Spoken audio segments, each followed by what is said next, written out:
Oi, gente, sejam bem-vindos ao primeiro episódio da segunda temporada do Jovem Giz. Demorou, mas nós chegamos. Eu me chamo Daraísa, como vocês já sabem, e aqui comigo na apresentação o André. Fala pessoal, meu nome é André Luiz, sou um dos apresentadores de hoje e a gente trouxe um convidado ilustre hoje chamado Gel Varela. Ele que é músico, graduado em filosofia, pós-graduação em metodologia do ensino superior, mestre em desenvolvimento humano e responsabilidade social. Uau, que currículo! Currículo imenso. Além de produtor cultural e diretor artístico do Grupo Anarcas, Pronto, é isso da aí. Bahia para o mundo. Da Bahia para o mundo. Isso aí. É muito massa. E já hoje a gente trouxe um tema um tanto quanto interessante. A gente trouxe Platão para abordar hoje. E mais puxado para a filosofia dele e para o tema teoria das ideias. E a primeira pergunta que me vem na cabeça é: qual é o conceito central da teoria das ideias de Platão? A teoria das ideias já é em si um conceito central, né? Porque Platão, a partir da máxima de Sócrates, conhece-te a ti mesmo, que inaugura o antropocentrismo, o homem no centro, ele vai criar essa concepção de teoria das ideias e vai distinguir dois momentos: o mundo sensível e o mundo inteligível. Por quê? Porque na perspectiva que Sócrates quer criar um valor universal, aquilo que é para todos, Platão também percebe que todo ser humano pensa. Mas acho que antes de qualquer coisa, é importante entender qual o diferencial da filosofia de Platão dentro do contexto dos outros filósofos. Platão está 2.500 anos atrás de hoje, ou seja, 500 anos ali antes de Jesus. 5 séculos antes de Cristo. E você tinha aquele arcabouço grego de correntes de pensadores das escolas gregas de filosofia. Você tinha todos os filósofos chamados filósofos da natureza, ou conhecido também como filósofos da physis e posteriormente conhecido como filósofos pré-socráticos, né? Aqueles que vêm antes de Sócrates, que vão discutir qual a origem da vida, qual a origem das coisas. E qual a diferença? O senhor falou filósofo da natureza. Porque eles estão ocupados em buscar qual a origem da vida na natureza. Tales de Mileto vai defender a teoria de que a água está na origem da vida, o elemento primordial para sustentar toda a vida que ele observa. Outros vão dizer que é o fogo, outros vão dizer que é o ar, outros vão dizer que é o conjunto das relações dos elementos. Entende? Que são os elementos em relações. E aí esse pensamento está com foco fora.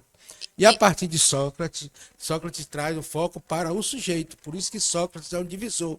Existe a filosofia antes de Sócrates, durante e depois de Sócrates. Por isso que existe pré-socráticos e pós-socráticos. Pré-socráticos e pós-socráticos. Porque o pré-socrático, a atenção estava fora, na natureza. A partir de Sócrates, a atenção está no sujeito. E dentro desse contexto, Platão se encaixava Platão surge porque ele sistematiza melhor aquelas reflexões trazidas pelos pré-socráticos e as reflexões socráticas da dialética que Sócrates propõe para chegar-se ao valor universal e ao valor da verdade. Então, para Platão é universal, ou seja, o que é para todos, que todo ser humano pensa. E é para Platão, na observação dele, observar que todo ser humano tem uma noção de bem. Portanto, para Platão, o bem é a ideia suprema. Então ele categoriza o bem como uma ideia suprema, que esse valor, dado a ele essa ideia de bem como algo supremo, será visto 2 séculos depois de Jesus, 270 anos depois de Jesus, por Santo Agostinho, que esse bem é Deus. Santo Agostinho quem é? O principal baluarte da igreja. Sim. A igreja, vamos dizer assim, moderna, cristã, porque é ele que vai construir o que vai ser chamado de teologia cristã. Sim. Santo Agostinho, baseado nas ideias de Platão. Então ele faz essa síntese. O bem é Deus. Entende? É o princípio criador. Então Platão ele organiza esse pensamento com essa noção do bem, mostrando que as coisas que estão perceptíveis pelos sentidos sensoriais estão no campo da mudança e as coisas que são imutáveis estão no campo das ideias. Então ele cria alegoria. Qual é a alegoria principal da cadeira, por exemplo? A cadeira, ela existe fisicamente, vai durar aí se você cuidar bem dela, ela pode durar até 200 anos, mas ela não é eterna. Sim. Ela vai transitar, vai se modificar, vai quebrar, entendeu? Mas a ideia de cadeira é eterna. É eterno. Então ele vai fazer esta observação. E é importante observar isso, né? O quanto esses antigos tinham um poder de atenção e observação sobre as relações na vida. O sujeito pensando a vida e as coisas que lhe cerca e buscando o aprofundamento do entendimento, da compreensão. Então, por isso que eu digo aos jovens de hoje, é bom saber a teoria de Platão? É. Melhor ainda é atingir um estado de consciência como ele atingiu há 2.500 anos atrás. Se alguém atingiu isso há 2.500 anos atrás, o que é que nos impede hoje de atingir tal profundidade? Sim, porque é muito difícil, realmente. E você está falando aí sobre vários assuntos aí de Platão, já eu queria puxar um pouco para trás e falar sobre o mundo sensível e mundo inteligível que ele Sim. aborda na filosofia dele. Sim. Como diferenciar o mundo sensível e inteligível? É isso, o mundo sensível é o mundo que você pega pelos sentidos Pelos sensoriais. sentidos. É o que você vê, é o que estávamos falando aqui. O que é que o primeiro ser humano vai ser atraído? O primeiro ponto do sentido dele é a visão, depois a audição, depois o olfato, depois é o que ouve, depois que ele sente, que ele pega. Né? Então, os 5 sentidos sensoriais está observando o que Platão vai chamar do mundo aparente, porque esta mesa, para Platão, ela é a cópia de uma ideia perfeita de mesa. Ah, que nem você estava falando da cadeira, da cadeira. Isso. Diga aí. Então, por quê? Porque aqui você percebe ela sensorialmente, mas ela não é de eterno, ela não é eterna. Este objeto aqui, enquanto objeto, não é eterno, mas a alma dessa cadeira para Platão é a ideia, dessa mesa, é a ideia de mesa. Por isso que Platão diz que a alma é imortal. Entende? Mas o que é alma? A alma seria a forma subjetiva da coisa concreta. Tudo antes está no campo da subjetividade. Por exemplo, para esta mesa, a alma é a ideia de mesa. Entende? Acho Está que entendendo? Então, Eu para a mesa, eu, ser humano, para a mesa, eu sou um criador, eu sou Deus. entendi, Entende? entendi. Para a mesa, eu sou Deus, eu sou o criador dela. Entende? Então eu criei as formas com as energias imaginárias e os elementos da natureza, associei e com o meu poder de criatividade, criação e mecanismos de colisão de pensamentos e formas, eu crio um modelo físico. E então essa coisa, ela existe. Ela existe, mas ela é transitória e ela é percebida pelos sentidos, que pode ser também enganosos, porque se você se apega apenas ao que o sentido lhe mostra, você pode estar, de fato, Porque os sentidos são válidos. limitado na Sim. compreensão. Esse lado aí mostra até um pouco da grandeza das coisas, né, de Deus, das criações de Deus. Porque, por exemplo, se para a cadeira você é Deus, mas a cadeira não tem a consciência. Não tem a consciência. É uma matéria inerte. É. E a gente é uma. O ser humano pode já deduzir que ele não se autocriou, porque ele tem a coisa Sim. chamada racionalidade. E ele racionalmente sabe que ele não se autocriou. Por isso que ele compreende a ideia de um criador. Caramba.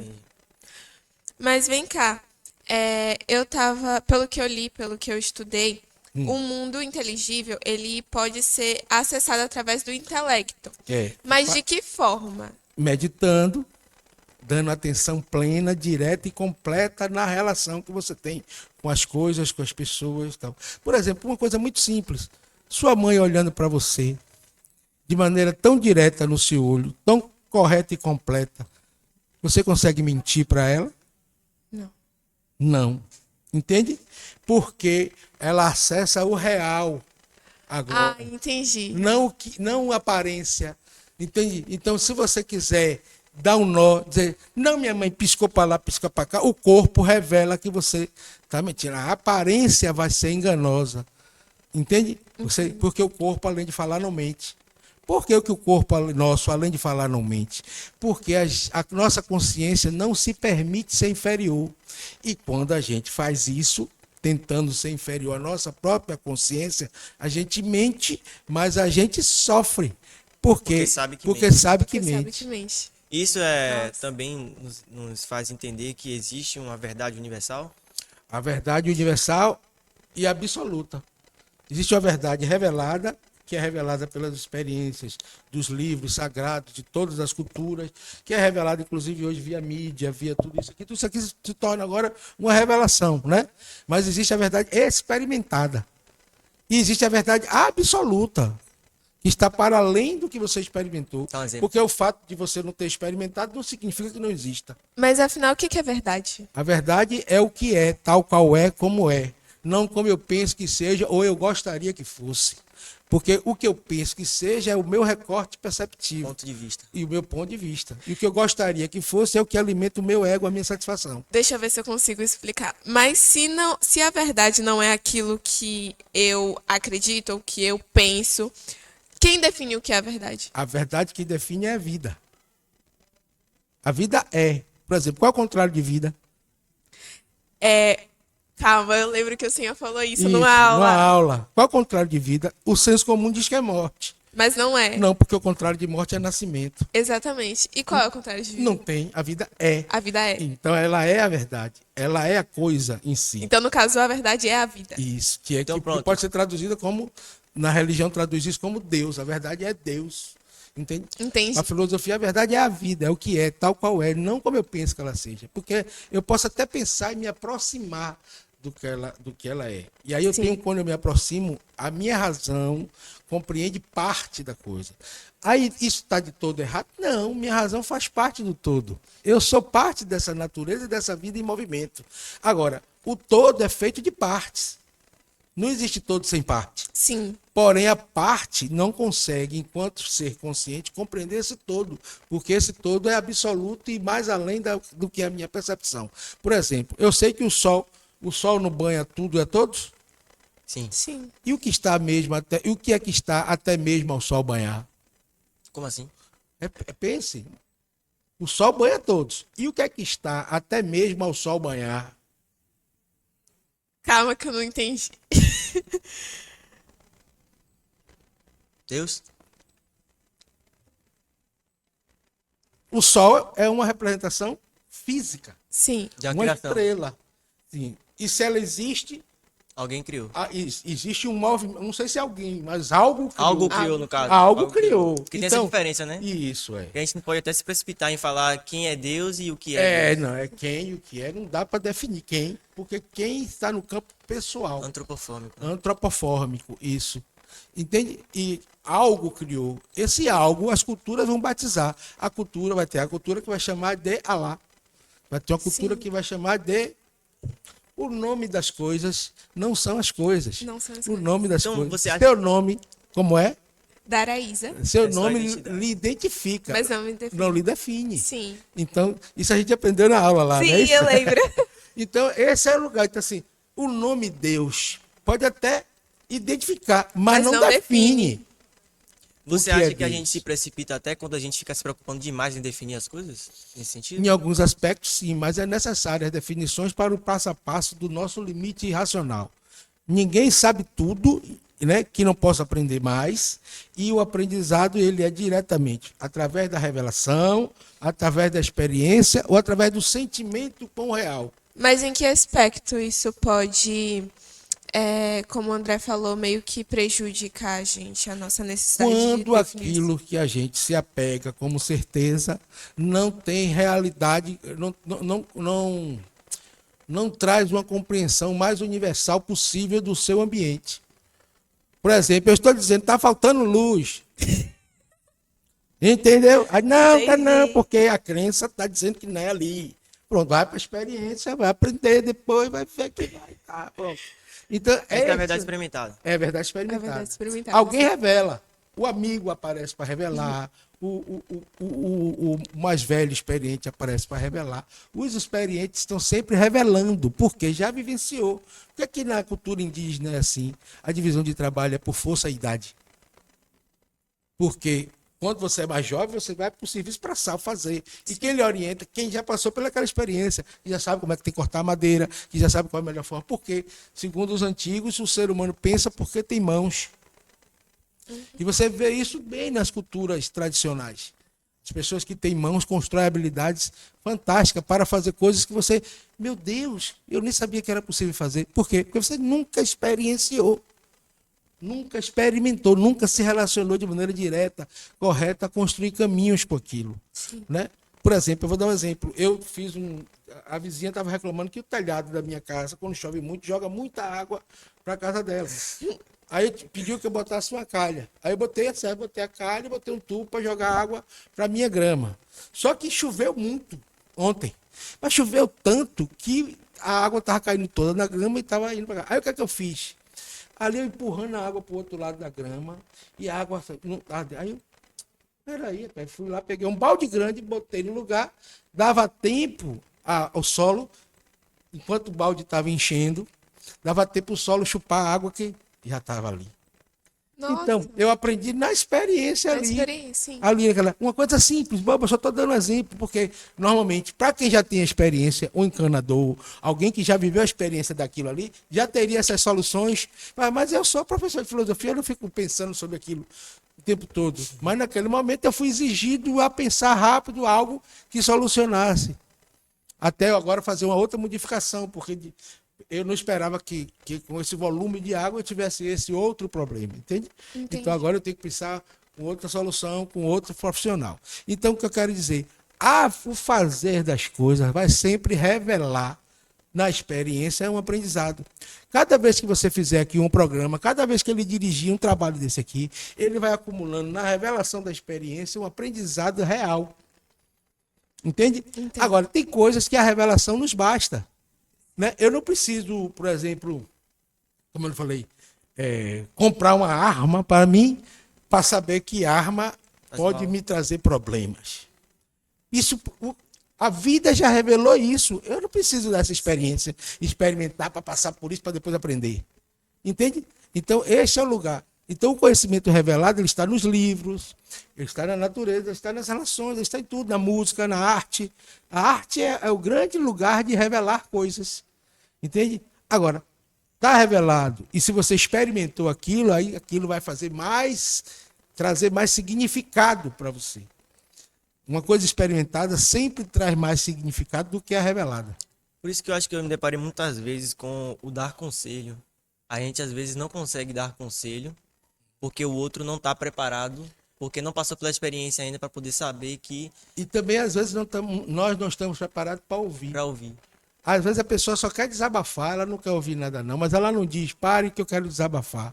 Ela começa a falar. Como ela falando apresenta uma ideia de problema, você começa a pensar numa ideia de solução. Mas é só que às vezes ela só quer desabafar. Às vezes ela não quer Ela não quer ouvir nada não, ela quer só botar para fora. E aí você que tem que ter esse start de perceber na relação o necessário, sabe? Por exemplo, é muito difícil, por exemplo. Eu, por exemplo, eu cometi um erro aqui com o André. Eu estou fazendo para ajudar. O certo é ajudar a fazer. Sim. Entende? Porque fazendo para ajudar é sempre do lugar do seu ponto de vista. Entende? E ajudar a fazer, eu estou ajudando no ponto de vista de quem necessita. De quem necessita, sim, entendi. Esse é o lugar. Então, mas saber pensar isso o tempo todo não é fácil não, porque exige um estado de atenção muito forte. E hoje nós temos um estado de distração muito forte. Temos muitos elementos para nos distrair, ó. Muitos elementos para nos distrair. E a mente não se ocupa de duas coisas ao mesmo tempo. Se ela se distrai, ela não concentra. E se ela tem muitas coisas para distrair, ela vai pouco exercitar a concentração. E alguém consegue desenvolver algo bem sem concentração? Não. Então, esse é o paradigma nosso da juventude, hoje. Escolas da Finlândia hoje já tiram o computador da sala de aula. A Finlândia, que é tido como o melhor sistema de educação do mundo. Hoje ela retira celular e retira computador da sala de aula. Porque está compreendendo que os jovens estão perdendo as conexões cerebrais, porque está achando tudo pronto. Então tem que voltar a fazer a conta matemática mesmo, como faz a raiz quadrada, porque foi esse modelo que você racionalizando, exercitando, que fez você criar computador. Entende? Que fez você criar tecnologia. Então houve uma condenação à forma tradicional. Não é para se condenar à forma tradicional. Você pode até adaptar, melhorar, mas não condenar, porque foi a forma tradicional que ele trouxe até aqui. Então, hoje, a Finlândia tem essa preocupação de resgatar o mecanismo de formação cerebral da maturação. Porque o ser humano tem 18 anos. Aí diz assim, o ser humano está com maioridade. Não, a maioridade da razão não vem com o tempo tempo histórico, não, sabe? Fez 18 anos demais, não. A maioridade da razão, ela vem com a maturação da racionalidade. Tem gente que tem 40 e ainda vive a menoridade da razão. O que é que caracteriza a menoridade da razão, segundo Kant, que é um filósofo que eu gosto muito? A menoridade da razão se caracteriza no ego. Quando o outro não é importante, quando quem só é importante são as minhas coisas, os meus pensamentos. Isso você está, para Kant, na menor idade da razão. Na maior idade da razão, você já vai ter construído uma concepção de empatia, você já vai ter construído uma concepção de que o coletivo é mais importante do que o particular. Entende? Aí você está na maior idade da razão. E a gente quer, por exemplo, que o jovem com 18 anos já seja de maior, por uma noção cronológica. Não é possível isso mais. Então temos racionalidade suficiente para compreender que as ideias, segundo aí, voltando a Platão, que tem a hierarquia, você só alcança este lugar de perceber o outro, com a importância do outro, quando você exercita um grau de concentração nas relações, na vida, e aí você consegue construir elementos que o cérebro vai atingindo uma formação de onde a intuição para isso vai começar a se materializar para você. Não adianta eu dizer para o jovem, como é que você não está vendo? Ele não está vendo, não. Ele vê, mas ele não enxerga. Não E enxerga. às vezes já dizia isso, né? Já dizia. Vê, mas não enxerga. Por quê? Porque não tem a formação cerebral ligada ao plexo frontal, com a maturidade da razão. Não está pronta ainda. E aí, com esses elementos de distração, está se provando hoje que se cria sintomas prejudiciais. Por exemplo, hoje temos um problema chamado síndrome do pensamento acelerado. Sim. Por causa das tecnologias. Por causa das tecnologias. Sim. Então, a pessoa essa pessoa vai ficar com essa síndrome, ela tem dificuldade de concentrar e fazer as coisas. Aí vão dizer que é TDAH, que não sei o quê. Aí vai botando agora um bocado de coisa para levar para médico, para dar remédio, para não sei o quê. E às vezes não é isso o problema. A causa, refletir sobre a causa, aí está a importância do nome de Platão. Né? Qual é a causa primeira? Que fator moral? Moral é conduta, né? Sim. Então, que fator moral na minha conduta está me fazendo a estar nesse estado de alma, consciência e comportamento? Entende? Então, a educação precisa atentar para isso. A relação não pode ser mais só ensino-aprendizagem. Tem que ser ensino, aprendizagem e sentimentos. Como é que esta alma está amadurecendo para a maioridade da razão? Se a educação não tratar disso, quem vai tratar? Aí não trata disso. Aí vem os problemas e joga para o médico. Joga para o psiquiatra, para o psicólogo. Entende? Porque e esses aí também não tratam, esses também não tratam. Aí quando às vezes não tratam aqui também, vai criar problema para a polícia. Que também não trata. Entende? Então quando a pedagogia erra, vai empurrando problemas, um efeito dominó, sabe? Pronto, então no caso, o que você está querendo resumir nessas últimas colocações é sobre que a gente está desfocando muito na subjetividade. Tá. Eu, por exemplo, hoje assisti um vídeo de manhã que tava uma família, a mãe, o pai numa mesa almoçando. E o filho tava, o bebezinho, tava aqui na cadeira. Aí o filho tava tentando ficar em pé na mesa, porque ele era pequeno, e ele foi lá e caiu, do lado do pai. Aí a mãe veio com preocupação, não, que tem que levantar, e o pai não deixava a mãe interromper o desenvolvimento dele, o processo dele de pensar e discernir ali. No caso. Então, no caso, eu vi ali um método de educação. Uma reflexão guiada. Tem alguém com autoridade para perceber os limites de problema físico, por exemplo, para a pessoa. Então, às vezes, a mãe, com excesso de cuidado, pode dificultar. Por exemplo, eu tenho uma historinha que conta assim, uma macaca tinha 2 filhotes, 2 macaquinhos. Um macaquinho ela cuidava, tirava os pios, o outro ela largava de lado, empurrava, e ela cuidava, protegia, dava comida, o outro se virando, se virando e sendo afastado, se sentindo até rejeitado, mas se virando. E ela cuidava, tirava o bicho, tirava tudo, dava comida, outro Veio um problema grande de uma enchente. O que ela empurrava se salvou. Entende? Já tinha aprendido a se virar dentro da dificuldade. O que foi super protegido não desenvolveu aspectos necessários para o discernimento e a prática da vida naquela dinâmica ali. Isso, se a gente observar no ser humano, às vezes tem isso, excesso. Algumas mães têm excesso de proteção. Por exemplo, eu tenho uma pessoa que tem eu tenho uma parente, tem uma filha. Aí eu vejo coisa. 2 vezes eu alertei, ela, mas não, deixe. Brigou comigo, ou seja, inclusive tirou a minha autoridade de pessoa mais velha perante a filha. Tá deseducando. Mas eu não vou poder dizer nada a essa pessoa, deixa ela passar pela experiência, entendeu? Porque tem coisas que é assim, você tá. Agora, quando é minha filha, eu chamo atenção. E se alguém chamar atenção, eu não vou contra a pessoa. Eu vou ouvir para saber que ponto de vista está chamando aquela pessoa atenção daquele adulto. Porque o adulto não está de perversidade ao chamar atenção. Entende? Você tem que ter esse lugar de consciência. É aí que onde o outro é importante. Quando o outro é importante, você está na maioridade da razão.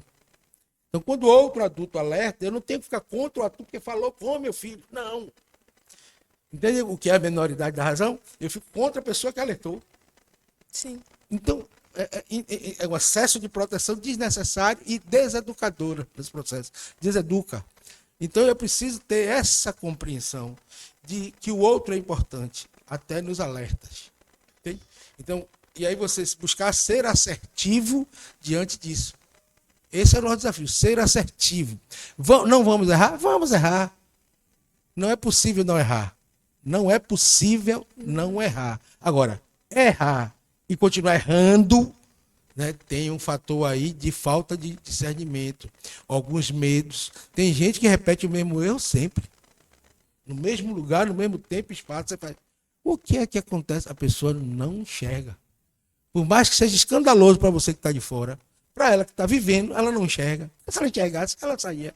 Sim, eu gosto muito dessa diferença de ver e enxergar, porque eu tenho um amigo que tudo que eu falo com ele, ele fala, eu sei, eu sei. Ah, você precisa fazer tal coisa. Eu sei, eu sei. E isso nem é sobre ver e enxergar, é mais sobre saber e entender. É. Às vezes a gente tem muito isso de, cara, eu sei. Mas se a gente soubesse, entendesse de verdade, a gente não faria. Então eu gosto muito desse. Por exemplo, entender não é atividade fim. Atividade fim é Compreender. e fazer. E fazer, sim. Entender é atividade meio. Se eu fico no meio achando que concluir, eu não vou viver a experiência correta. Sim. Entender é pouco. É importante? É, mas pouco. Eu tenho que entender vivenciando. Sim. Que aí eu estou compreendendo. Aí vou para a experiência, sacou? Então, entendi, a revelação me veio. Entendi. Entendi. Mudei de assunto. Não vai ficar nada para mim. Esse é um dos problemas da educação com sala com 50 alunos. Aluno, entendi, você passa para outro assunto. Sim, e daí? Semana que vem ele lembra mais nada? Não, porque só entendeu. Sim. Não vivenciou. Não dá para vivenciar. Então, no caso, isso que você está falando até é algo muito até difícil de reformular, né? Por exemplo, aqui vocês vão aprender mais sobre Platão do que a aula que vocês tiveram comigo no meio de uma sala de 50 minutos. Sim. Porque aqui o grau de atenção É maior. é maior. Então, no caso, uma sala com poucos alunos seria mais Muito ideal. melhor, claro. O ideal seria 7 alunos por sala. Mas isso custa muito caro numa sociedade de milhões. Sim. Verdade. Entende? Se seu filho estiver doente, André, você leva ele no médico que atende 50 por vez? Não. Não. Mas você acredita que o médico da razão, que é o professor que vai construir o trabalho da racionalidade, vai conseguir atender 50 por vez em 50 minutos? Tô errado? Tô errado? Tô Não. errado? Minha reflexão faz sentido? Pra Total. você? Faz sentido. Entende? Só que estamos nessa dinâmica. Sociedade de milhões. Né? Democracia para milhões não é fácil. Nada é fácil para milhões. Para bilhões, né? Por exemplo, estamos num planeta com 8 bilhões de seres humanos vivos. Nunca tivemos isso. Isso é um momento nosso. Salvador, de quando eu tinha sua idade, tinha metade da população que tem hoje. Salvador, quando eu tinha sua idade, tinha um estádio de futebol para 115 mil habitantes. Hoje, Salvador triplicou a quantidade de pessoas e tem um estádio para 45 mil. O que é que vai acontecer? Disputa, briga e pressão. Então, essa coisa é pensada. Como é que eu tinha 600, 700 mil habitantes e tinha um estádio de futebol para 115 mil? Hoje eu tenho quase 2 milhões e meio de habitantes e tenho um estádio para 45 mil. Tem alguma coisa que foi pensada aí para atingir um fim. Qual é? Lucro. Enfim, O lucro pelo lucro. Você estava falando sobre Platão, e a gente puxou para um assunto mais. Vários assuntos. Vários assuntos. Platão está Tá em em todos os tudo. assuntos. Sim, Dos assuntos. Não tem como não ter Platão em todos os assuntos. Exato. Porque o mundo das ideias está em todas as coisas, na tecnologia, no fazer mais simplório, Exatamente. até o fazer mais complexo, da subjetividade do átomo, sabe? Está o mundo das ideias. Platão vai estar presente. Pronto. Platão está presente na Bíblia, Platão está presente na ciência, Platão está presente em tudo. Vamos lá, então. Sócrates é o pai fundador da filosofia. Filosofia antropocêntrica. Antropocêntrica. Do Beleza. homem no centro. Então vamos lá. Platão, a gente estava falando sobre teoria das ideias, a gente puxou para Deus. E naquela época. Chegamos em Deus com a ideia Chegamos de em ideia de Platão. Platão. Naquela época, como que era esse pensamento em relação a Deus? Por exemplo, na Grécia não se tinha essa Deus como um princípio criador. Isso vai ser inaugurado mesmo por Sócrates, quando ele traz a percepção para o sujeito e o sujeito não se autocriou, então ele vai entender o criador. Mas antes na Grécia, a Grécia era politeísta. Vários deuses. Deuses. Caso do Poseidon, Hades. Cada força da natureza, eles entendiam que era um ente que dominava aquilo, que representava aquilo, manifestava aquilo. Entende? Ao ponto que as religiões de matriz africana também é assim. Cada força da natureza representa um orixá, né? Sim. Uma entidade, um ente que manifesta tal força. Assim era a Grécia Antiga. Por isso, inclusive, que Sócrates será acusado de corromper a juventude. Porque quando ele traz essa compreensão de que é o homem ao centro, não essa concepção de natureza e os deuses, para os tradicionais, ele está corrompendo a cultura, corrompendo a consciência dos jovens. Hoje, para a gente, é muito fácil entender isso, mas naquele momento era um conflito, sabe? De visão de mundo, a visão de Sócrates para aquele arcabouço que dominava aquele poder era uma construção perigosa, porque deslegitimava toda uma cultura que dava ordenamento à classe grega dos artesãos, dos políticos, de tudo, que viviam com base naquela crença. Entende? Qualquer pensamento que é inovador, pensamento inovador e radical, como o de Sócrates, vai romper padrões culturais de milênios. Entende? Por isso ele é acusado, inclusive é acusado de corromper a juventude. Então. Agora, um fator interessante na história é o fator da mulher, né? Porque a principal mulher na Grécia Antiga ali, ela fica ocultada na história. Principal mulher em que sentido? Era no sentido do poder político, mas no poder de conhecimento. Porque é uma mulher que diz a Sócrates que ele é o filósofo, que é a pessoa mais inteligente do mundo, né? Que está dentro de ele vai chamar de ele vai no fosse um tempo, o nome fugiu. Agora que o nome foge da palavra. Como é que foge, rapaz? O professor de filosofia e a palavra, o nome foge assim.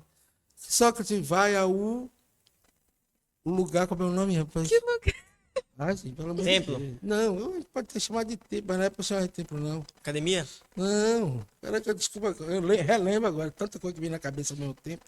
Esse é o problema do pensamento acelerado, tá vendo? Deixa eu ver aqui. Oráculo. Oráculo. Não precisa digitar, não, viu? Quando eu comecei a fazer a pergunta, tá aqui, ó. Me veio a mente, a mente buscou. O oráculo. Quem era aquele ser que estava no oráculo a orientar? O que é um oráculo? O oráculo seria um espaço sagrado. Ah, O que seria hoje, por exemplo, hoje no senso comum, você vai visitar uma mãe de santo. sim. E ela vai lhe dizer algo sobre a vida, sobre as coisas, né? Aí seria equivalente a isso, entende? Alguém que está ali com esse poder de percepção e um poder que chamaria-se hoje de mediunidade, de perceber questões Entendi. subjetivas, inteligíveis daquela. Então, ele vai ao oráculo, o oráculo desafia ele. Aí ele sai pesquisando, por isso ele constrói tudo aquilo. E quem é que estava no oráculo ali? Aí eu queria chamar a atenção para vocês já isso. É uma mulher que o nome é bem escondido. Poucas pessoas sabem. E para mim isso na história é um fator importantíssimo. Importantíssimo. E isso ficou um pouco escondido. Você pesquisar, você vai descobrir o nome dela. Eu esperando o senhor falar. Não vai falar, É que não? eu também esqueço. Ah, Essa é a dificuldade de pensamento. Essa é a dificuldade do verdade. Voltando um pouco para Platão aqui, tem algumas coisas que eu anotei de alguns livros dele. É, Platão, em Mênon, ele Sim. sugere que o conhecimento é adquirido, não é adquirido, mas sim recordado. O que ele Sim. quis dizer com isso? Porque o conhecimento está na consciência. A verdade está na consciência. Tanto que sua consciência acusa quando você faz bobagem. Automático. Não é? O que as pessoas falam em dor na consciência? Porque, por exemplo, eu sou impulsionado a agir na vida, não é isso? E aí, em algum momento, eu sofro com alguma coisa. Se eu sofro, é porque eu percebo que algo vai errado, né? E quem em mim percebe que algo vai errado? a consciência. A consciência. Então, na consciência está a verdade. Isso aqui. Entende? Quem percebe o vacilo? A Quem reconhece o vacilo? consciência. Né? Tanto que parece, às vezes, até que você é duas pessoas em um, né? O que Sim. vacila e o que corrige. E o Por isso que as pessoas falam que É dupla existe, pessoa- existe um anjinho diabinho aqui e um anjinho deusinho aqui. Exatamente. Massa. Porque a consciência é a morada das leis naturais, universais e absoluta do universo em você. Na sua consciência é como se tivesse a partícula de Deus, do todo, do absoluto. Eu já fiz essa pergunta, mas eu não compreendi, então eu vou perguntar de novo. Quando o André falou na pergunta, ele fala que. Você pode ler a pergunta de novo, André? Essa daqui de Mênon? Foi, Platão diz que o conhecimento não é adquirido, mas sim recordado. recordado, ou seja, você meio que já sabia, mas você recordou. Isso. Como é que a gente pode recordar algo que a gente ainda não Porque adquiriu? Platão diz que a verdade está no mundo das ideias. E nós, o corpo, é físico. E tudo físico é transitório. Sim, E quem está no mundo das ideias está na verdade. Então o corpo, para ele, é o túmulo da alma. Então, a alma contém a verdade, o corpo não. Tanto que para ele, quando o corpo morre, ele classifica a alma humana em 3 dimensões: a alma de bronze, a alma de prata e a alma de ouro. A alma de prata de bronze e prata morre com o corpo. A de ouro não, porque é a consciência. Ela não morre, ela é imortal. Se ela é imortal, né? Nela reside toda a verdade. E se você der atenção, você descobre a verdade à medida do grau de atenção e percepção. Você concebe a vida, você percebe a vida e você recebe a vida. Você concebe a vida deste lugar que Platão chamava de o bem supremo, concebe. Você percebe pelos sentidos sensoriais e você recebe nos órgãos físicos. Os órgãos físicos vão morrer. Morre e vai para o túmulo. E os gregos diziam que o osso volta para o reino mineral, Exato. o sangue E é volta para comprovado a cientificamente água, também. entende? Volta para a água, a alma volta para o ar e a carne volta para o reino animal. sim. Entende? Entendi. Porque é um ciclo de imortalidade da alma. Entende? Então, para Platão existe a imortalidade da alma. E a alma está no mundo das ideias, onde contém tudo. O corpo está no mundo sensorial, Mundo sensível, No no caso. que ele fala. sensível, no mundo do fenômeno. E tem um jogo, o nômeno e o fenômeno. Fenômeno é o que se apresenta, e o número é a forma e potência. Como assim? Vamos falar de subjetividade e objetividade. A subjetividade é a forma. A objetividade é o bolo, por exemplo. Entendi. Entende? O bolo É é a tipo a forma. conduta e o. Existe o centro de onde parte a ação, que pode chamar de Deus, pode chamar do bem supremo. Existe o agir, pode chamar de alma, pode chamar de ânima. Existe o objeto em que se refere a essa ação, que é Então, no o caso, nível a alma- físico, o corpo O físico. corpo físico, Entende? entendi. Então existe um movimento de um centro de onde parte a ação, você pode chamar de Deus, de bem supremo, de primeiro motor, e tem o agir, o centro, o agir, que você vai chamar de alma, Alma. de forma, entendeu? E tem o objeto em que se refere a ação, a coisa material. A coisa Então, material, o centro de onde parte a ação seria essa consciência absoluta que me dá luz, que me dá vida, que me dá ânimo, movimento. o agir seria a minha alma. E o objeto que se refere a essa ação do centro é o meu corpo físico. Então, eu concebo a vida, concepção, pelo nível chamado espiritual profundo e consciência do bem supremo, ou Deus, como queira. Eu percebo a vida pela alma, pelos sentidos sensoriais, é subjetivo, não é isso? E recebo a vida lá no nível físico. Vamos lá. Entendeu? Você recebe nos órgãos físicos. Entendi. Eu recebo a vida no meu sistema físico, cardíaco, né? Todos os sistemas físicos, né? E percebo pelos órgãos sentidos. Mas e o que concebe? Aqui a energia que concebe isso é a energia que eu vou chamar de espiritual, da força da vida, do movimento da vida. O senhor natural. falou é conceber, Perceber e receber. receber. As 3 dimensões. Entendi. Vamos lá. Quando você está fazendo essas explicações aí, minha consciência faz várias perguntas. E como você é um filósofo, a gente coloca em pauta mais o questionamento, mais o escutar, do que a gente falar, né? Então, tipo assim, Platão foi um cara que nasceu 5 séculos antes de Cristo. Sim. E no mundo de Platão, você explicou uma vez pra gente sobre o entender naquela época. Quais eram os costumes, por exemplo, lá na época eles não tinham livros para poder pegar referência para poder falar sobre o assunto.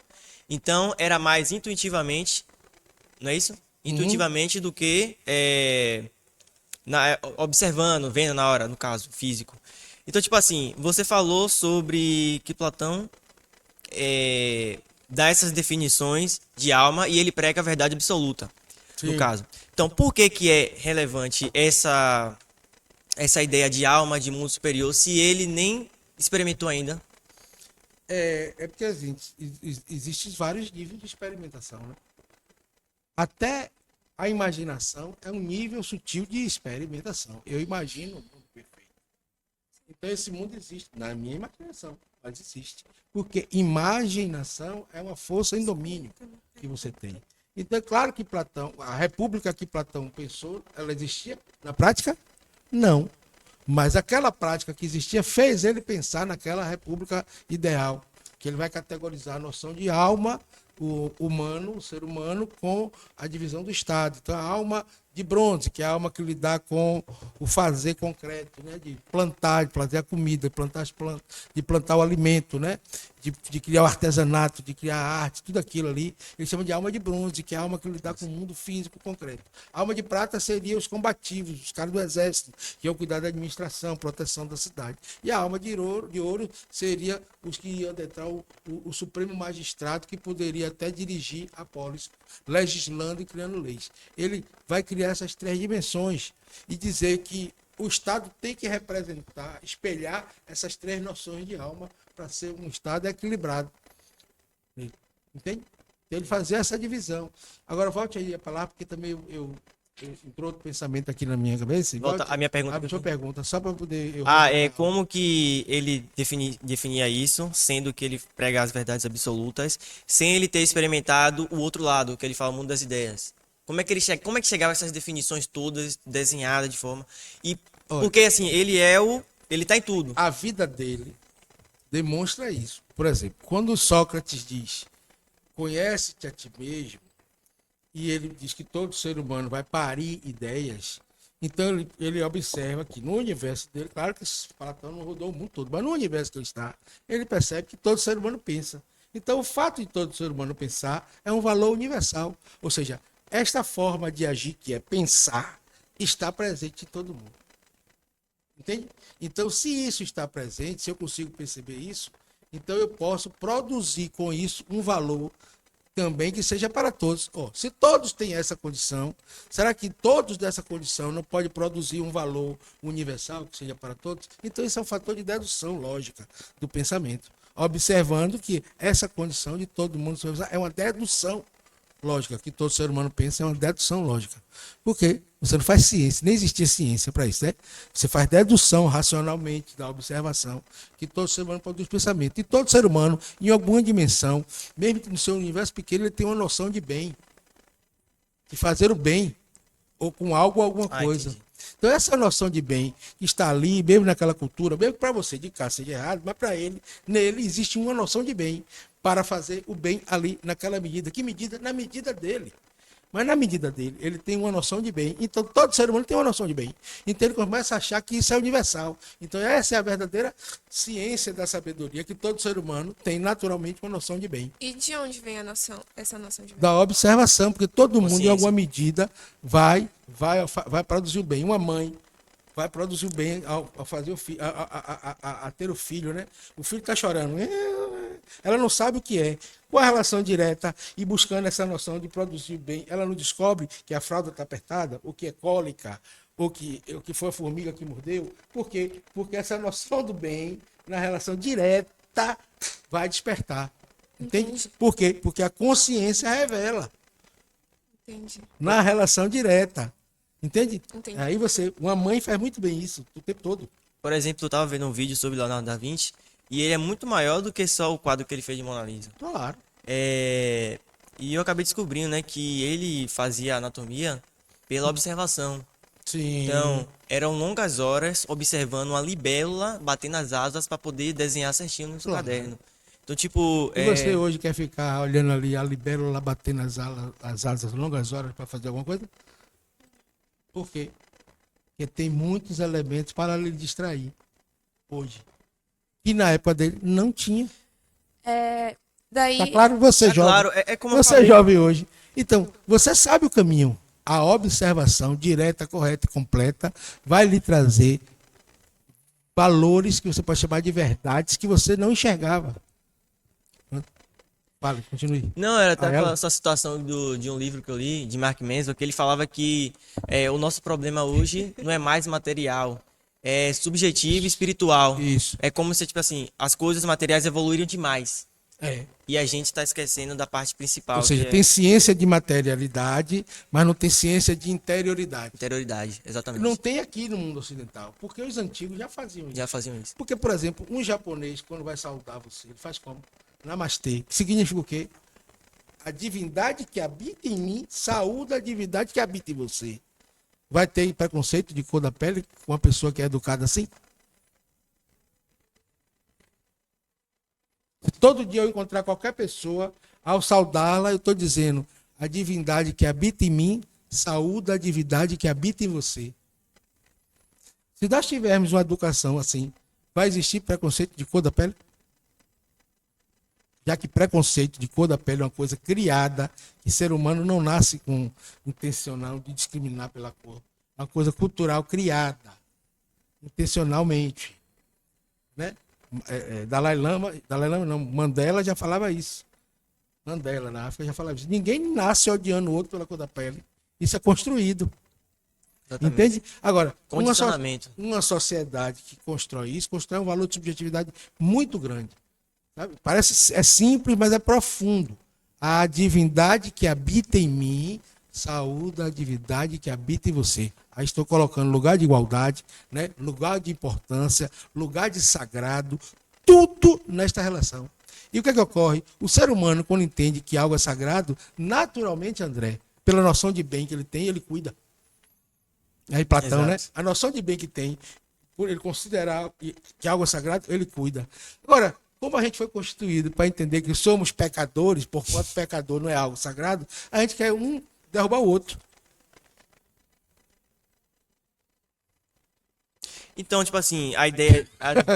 É porque eu vi A uma. cara É de porque- surpresa dela. não, é porque o senhor para assim e fica olhando. Aí eu não sei se é pra eu responder. se é pra eu É, deixar. você É tá reflexão, é pra refletir. É para refletir. É pra refletir. Então, tipo assim, eu tive um pensamento daí sobre. Assim, rapidinho, a ciência de interioridade é exatamente meditação, consciência e autoconhecimento. Isso é ciência de interioridade.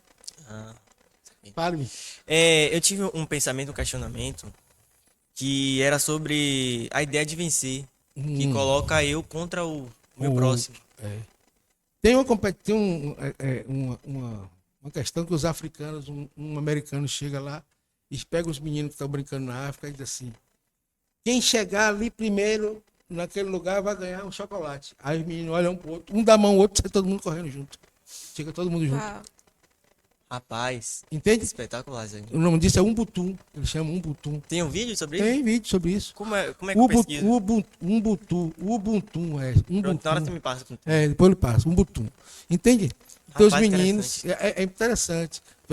Tem uma história que eu sempre repito, que os irmãos Vilas Boas, pesquisadores brasileiros... Fala, galera. No problems. Sobre a No cultura, problems. sobre a cultura brasileira, que eles viajam para o interior do Brasil para pesquisar a cultura dos povos originários. Tal. Os irmãos Vilas Boas tem um trabalho muito rico nessa pesquisa deles. Diz que em certo momento ele chega num lugar, numa tribo, que ele fica um tempão, aí tem uma índiazinha, tipo assim, Daraísa, toda quietinha, sorridente, e fazia uns bonequinhos de barro, sabe? Cada bonequinho lindo que ela fazia de barro, assim. E a outra índia, toda agitada, e aí quebrava os bonequinhos. E ela fazia do bonequinho, a outra índia vinha e quebrava o bonequinho, e ela continuava fazendo o bonequinho sem nenhum problema, e a índia quebrando também sem nenhum problema, mas aquilo ia incomodando. Ele vendo a menina toda dedicada, fazendo cada bonequinho lindo de barro, e a outra ia e quebrava tudo. Ele incomodou tanto que ele foi falar com o líder, o pajé lá, sei lá o nome que queira dar na época, né? E o pajé também ficou sem entender muito qual era a angústia dele, e foi observar. E o pajé disse a ele que não conseguia entender por que ele estava angustiado, já que uma estava brincando de fazer boneca e a outra estava brincando de quebrar boneca. Ambas estavam brincando. Aí ele tomou aquilo como uma surpresa e foi meditar, que na realidade a consciência dele, a ideia de valor que ele tem sobre as coisas, né? Sobre esforço e trabalho, que tem que ter uma recompensa, que tem que ter tudo isso, não tem naquele universo. Então a menina estava apenas brincando de fazer e a outra brincando de quebrar. E não tinha ninguém se incomodando com nada. Mas ele, com o olhar ocidental, de acúmulo, de vantagem, de ganho, não sei o que, se incomodava a chegar ao ponto de se irritar. Entende? E ele foi cair nesta reflexão, vivendo essa experiência.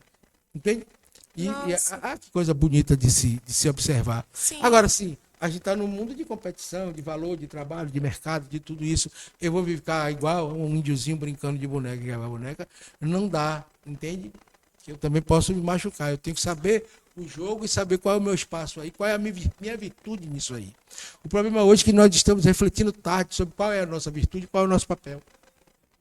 Não é por quê? Porque tem muita coisa para distrair. Exato. Tem muitos jogos de internet, tem muita coisa, tem muita interatividade psíquica que me distrai a ponto de eu refletir pouco sobre qual é de mim mesmo, velho.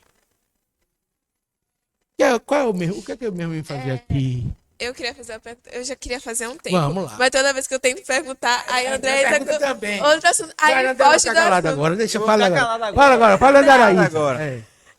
O senhor falou muito sobre distração. Voltando um pouco para a teoria das ideias. Então, o que mais nos impede, assim, de acessar o inteligível, que seria acessado pelo intelecto, seria o excesso de distrações. O excesso de conduta para distrações, apegos e paixões. Pronto, era só isso. Só isso, distrações, apegos e paixões. Porque quanto mais eu estou me distraindo, eu estou em busca de uma satisfação. E eu fico agora lutando para manter essa satisfação. Aí você fica em um lugar de luta para manter uma satisfação, um prazer que você teve. E você se ocupa disso. Aí, como eu falei, a mente não se ocupa de duas coisas ao mesmo tempo. Sim. Se ela está ocupada de distrair e satisfazer, ela não vai se ocupar de concentrar e realizar. E aí você vai viver um conflito, porque seu pai e sua mãe quer que você desenvolva na escola para concentrar e realizar. Você está vindo para a escola para distrair e se divertir. Aí você cria um problema hoje, não é isso? Não é assim? Sim. Aí o que acontece também? Nosso pai acha que a escola, nosso pai em geral, assim, né? Acha que a escola é a segunda casa, mas esquece que a casa é a primeira escola. Calma, alugou um triplex aqui na minha cabeça. No senso comum, as famílias hoje em dia têm a escola de tempo integral como a segunda casa. Sim. Mas esquece a casa como a primeira escola. Qual é o papel da primeira escola? Educar. Formação moral, educar. Porque na escola aqui eu vou lhe ensinar filosofia, geografia, matemática, mas quem vai ensinar mesmo a respeitar o mais velho? A não ser desleal. Quem vai ensinar mesmo isso? É em casa. Em casa. Só que as famílias ocupadas também de distração, De excesso de distração, porque trabalha 8 horas, chega em casa, quer ver o programa de TV e a novela para se distrair, e compra um celular e dá para o filho para se distrair também, porque isso desobriga ela. Estamos vivendo esse drama. Exatamente. Então, quem não sabe educar hoje dá Desespero, no caso. quem não sabe educar hoje dá um celular para o filho. Por quê? Porque isso ocupa ele. E se ocupa, eu respiro o carro. Porque eu já estou numa sociedade. Tá chorando, dá um que me celular dá o pra ele celular. agora. Entendeu? Então, isso tem ocorrido, isso é um fato rotineiro na sociedade. Entende? E quem de vocês aqui na escola, agora que vão fazer o terceiro ano, não está com drama? Sabe, o que é que eu vou fazer mesmo quando sair daqui? Quem é que não está com isso? Quem é que não está com isso? A maioria, 90%. Entende? Descobrir qual é a sua aptidão, como o Platão estava falando. Até os 20 anos você já tem que saber, velho. Para que tu veio? Entende? E esse é um lugar, agora tem um mar de possibilidades. E vocês são multipotenciais. Tem isso também, né? Vocês têm multipotencialidades. E aí até você descobrir nesse desafio social qual é o seu lugar, é doloroso. Mas é assim mesmo, é doloroso. Você acha que não tem dor da lagarta para ela virar depois borboleta? Sim. Tem dor ali no casulo. Então você tem que ir para o seu casulo também para você descobrir o seu potencial e voar como borboleta. Entende? E isso é uma ciência de interioridade que ninguém vai fazer por você. Ninguém vai fazer por você. Se você deixar, alguém preenche esse espaço para você. Ó, toma aqui um emprego ali, ó, de caixa de supermercado, de atendente no armarinho. Você acaba... Não é digno isso? É digno trabalhar. Mas você, às vezes, está desperdiçando todo um potencial que Deus lhe deu, que a vida lhe deu, porque você não refletiu melhor. Aí a necessidade lhe obriga a você responder, sabe? Principalmente a seus pais, sobre algo que você, no fundo, está se escravizando e se limitando. E seus pais depois vão reclamar. E aí, muitas vezes, as pessoas estão se complicando por isso. Então, por exemplo, deixa eu falar aqui, fazer um comercial. Por que a gente aqui quer investir em vocês, como projeto como esse, e projeto da música, para poder, se a escola não oferecer isso, você vai ficar ali indo para a sala de aula, só aprender um pouco da questão para passar no vestibular, mas você seu dom artístico, suas outras possibilidades, que hoje todas as possibilidades podem virar uma profissão. Sim. Não tem limite. Inclusive, hoje tem profissões que daqui a 10 anos não vai ter mais. Com a velocidade de construção que nós estamos hoje no mundo industrial, no mundo da tecnologia. Lógico, sim. Né? Hoje você tem chat GPT para cada profissão. Para que diabo eu quero mais advogado? Se eu tenho um chat GPT que durante um bocado de coisa já me dá a sentença pronta. Médico está mais fazendo, olhando, pegando, não. Por quê? Estou com dor de cabeça. Qual é o remédio aqui? Toma isso aqui. Passa a receita. Estão vivendo muito isso, não tem mais tempo para olhar no olho. E esse é que é o problema. Quando a gente olha no olho, a gente está na verdade. Quando a gente olha no olho, mas a gente não quer olhar no olho, quer fugir. Entendeu? Então, eu, por exemplo, eu já sei quem é Daraísa. Eu saio daqui e volto amanhã com a Daraísa, que eu já sei quem é na minha cabeça. Daraísa não é o que eu penso. A ideia de Daraísa. Daraísa não é o que eu penso, entende? Daraísa é Daraísa, mas eu volto amanhã assim, sei que é Daraísa. Quando eu faço isso, eu já não estou mais vendo Daraísa, eu já não estou mais me relacionando com Daraísa. Porque não tem interesse, eu estou me relacionando com o que eu penso, porque o que eu penso já me satisfaz. Logo, eu corrompo a relação.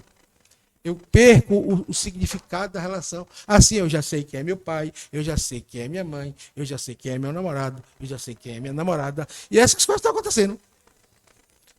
Então, por quê? Porque estamos na menoridade da razão. Entende? A maioridade, a Araísa, ontem foi assim. Vamos ver como é que ela é hoje. Entende? Atenção direta. Mas as pessoas já sabem como é Gel, como é Daraísa, como é fulano, como é ciclano. E se relaciona com o que pensa, achando que está se relacionando com o real. Entende? Então, esse é o nosso problema. Então, Platão é muito importante para você saber pensar. Para entender que esse sentido, que essa ilusão existe. O mundo ilusório. Que Platão queria diferenciar o ilusório do real. Do real. Então, É por isso que é chamado dualismo platônico? O ilusório do real, é bom isso. Porque eu pensar sobre você, pode ter algo de você, pode, mas não corresponde a você como um todo, né?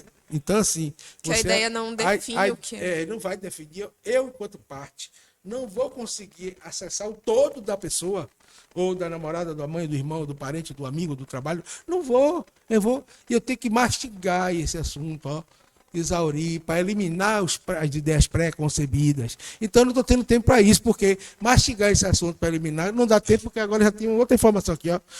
Rapaz, minha mãe mandou mensagem aqui. Aí eu vou ligar para minha mãe. Pá, chegou outra. Aí agora eu vou ficar assim. Tem hora que você entra para responder uma coisa, entra tanta mensagem, você responde tanto outro que você esquece o que você vai fazer. Não é assim que acontece? Sim. Sim, exatamente. Aí você, pô, e não está entendendo que tem uma síndrome de pensamento acelerado? Entende? Vai precisar de um doutor americano aparecer num programa de TV e dizer coisas que a gente já observa. Já sabe. Já E observa, ele, já é sabe, mais, já vive. e ele é mais valorizado no caso. Ele do cara. Pô, o cara inventou, o cara descobriu que quando. E sendo que já é. Perceptível É perceptível por todo exatamente. mundo, porque está todo mundo vivendo isso. Então, Também quero almoçar qual é o no cereal. cardápio Olá, hoje galera. aqui do Jovem Diz? Qual é o cardápio do Jovem Diz hoje? Também tô querendo. Ó, A gente na vai próxima pular que vez- dia? Na próxima vez. Dia 23, né? Nós vamos pular dia 23, 23. dia 23. Olha, gente, dia 23. Tem que acessar o Jovem Diz. Exatamente. Porque a gente, né, esse nosso primeiro Nosso primeiro episódio, Jovem Diz. Primeiro episódio da segunda temporada. da segunda temporada. Começamos em 2024. E eu sou o primeiro E convidado. ele é o primeiro É o convidado. primeiro convidado. Fazer que nem meu pai. Cartão verde. Então, galera, estamos aqui em mais um episódio com o Gel Varela. Ele que foi professor aqui do Colégio Lomanto Júnior. Sim, foi meu professor. Professor aqui da Araísa, é professor de todos nós. E veio nos dar um aulão aqui de filosofia platônica e que entrou em vários como outros vai? campos. Eu tava com muita dificuldade pra entender, mas acho que agora entrou na minha cabeça. Ah, Agora entrou. Então aproveita esse conteúdo que é muito valioso, como ele disse, estão muitas distrações e a gente tem que perceber, né? Observar, perceber, né? Eu anotei. É conceber, perceber e receber. Receber. Lá ele. Lá ele. Eu já dizia Eduardo Marinho. Estamos na Bahia. Já dizia Eduardo Marinho, observar e absorver. É. Então se inscreva no nosso canal, o Instagram da gente vai estar aqui, cada um. Ó, Eduardo Marinho. Observar E absorver. e sentir. Porque tudo tem no mínimo 3 dimensões. 2 é capenga. Fica capenga. Tem que ter 3 dimensões. Tudo tem 3 dimensões, André. Tudo. Altura, essa mesa tem altura, largura e profundidade. Você tem espiritual e corpo físico. Tudo. Isso aqui tem altura, largura. Tudo tem 3 dimensões. Então, toda vez que a gente for para o conceito, procura a trindade do conceito. Quando você procura a trindade, já É uma lei universal. é uma lei universal. Nossa, que massa. Quando você está na dualidade, vai tropeçar. E Deus é mono. Deus é o centro de onde parte a ação. É uno. Não É mono. uno. Não é mono, é uno. Uno. Porque Obrigado. mono no som da idade que é só uma via. Estéreo são mais de uma via. Então Deus é uno. E estéreo. Vamos lá, galera. É isso aí. Vamos encerrar o episódio. Muito obrigado. Se inscreva no nosso canal, ative o sininho para receber mais vídeos como esse e outros conteúdos também que a gente vai estar postando durante a semana. Na verdade, toda quinta-feira, né, Dareza? Toda quinta-feira. E você que é aluno, você que é pai de aluno, pai aqui da comunidade, venha para cá, venha visitar o colégio, venha conhecer os projetos do colégio, venha conhecer da Araísa pessoalmente, André pessoalmente, vocês daqui todos. Vamos lá, temos que movimentar, Exatamente. porque o conhecimento da Araísa.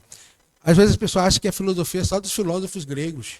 Não, a filosofia é nossa, da nossa alma, sabe? Acho que a religião é dos padres, do Pai de Santo.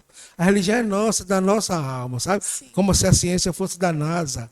Não, a ciência é do ser humano, tudo é nosso, nada deles. É assim que a gente acaba. Beijo. Valeu, pessoal.